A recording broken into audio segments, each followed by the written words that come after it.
అందరికీ నమస్కారం.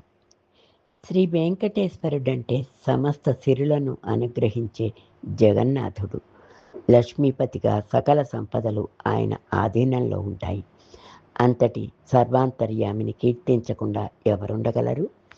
ఆ అవకాశాన్ని కర్ణాటక సంగీత పితామహుడు, వాగ్గేయకారుడు అయిన శ్రీ పురంధరదాసు గారు కూడా సద్వినియోగం చేసుకుని సింధు భైరవి రాగంలో వెంకటాచల నిలయం వైకుంఠపురవాసం అంటూ శ్రీవారి దివ్యత్వాన్ని కొనియాడారు.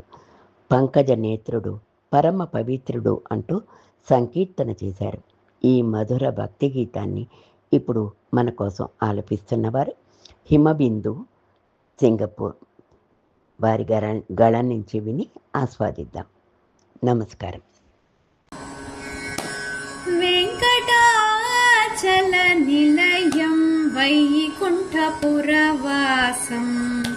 వెంకటాచల నిలయం వైకుంఠపురవాసం, వెంకటాచల నిలయం వైకుంఠపురవాసం, పంకజనేత్రం పరమ పవిత్రం, పంకజనేత్రం పరమ పవిత్రం, శంఖుచక్రధర చిన్మయ రూపం, శంఖుచక్రధర చిన్మయ రూపం, వెంకటాచల నిలయం వైకుంఠపురవాసం, వెంకటాచల నిలయం వైకుంఠపురవాసం.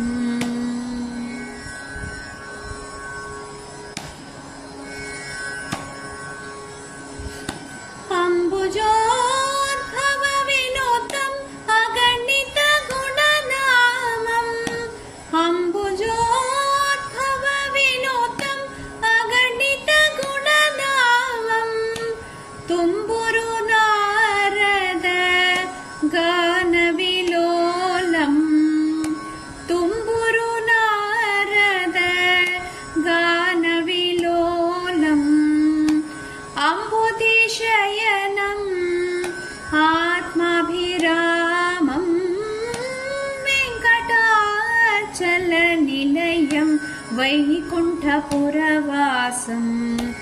వెంకటాచల నిలయం వైకుంఠపురవాసం.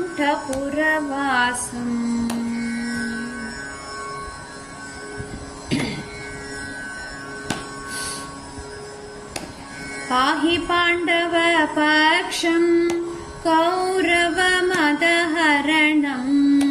పాహి పాండవ పక్షం కౌరవమదహరణం, బహుపరాక్రమపూర్ణం అహల్యశాపభయ నివారణం, బహుపరాక్రమపూర్ణం అహల్యశాపభయ నివారణం, వెంకటాచల నిలయం వైకుంఠపురవాసం, వెంకటాచల నిలయం వైకుంఠపురవాసం.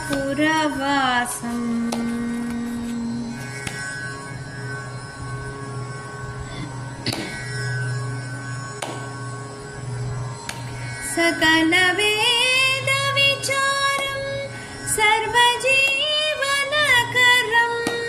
సకల వేద విచారం సర్వజీవనకరం, మకర కుండలధర మదన గోపాలం, మకర కుండలధర మదన గోపాలం, భక్త పోషక శ్రీ పురంధర విఠలం, భక్త పోషక శ్రీ పురంధర విఠలం, వెంకటాచల నిలయం వైకుంఠపురవాసం, వెంకటాచల నిలయం వైకుంఠపురవాసం.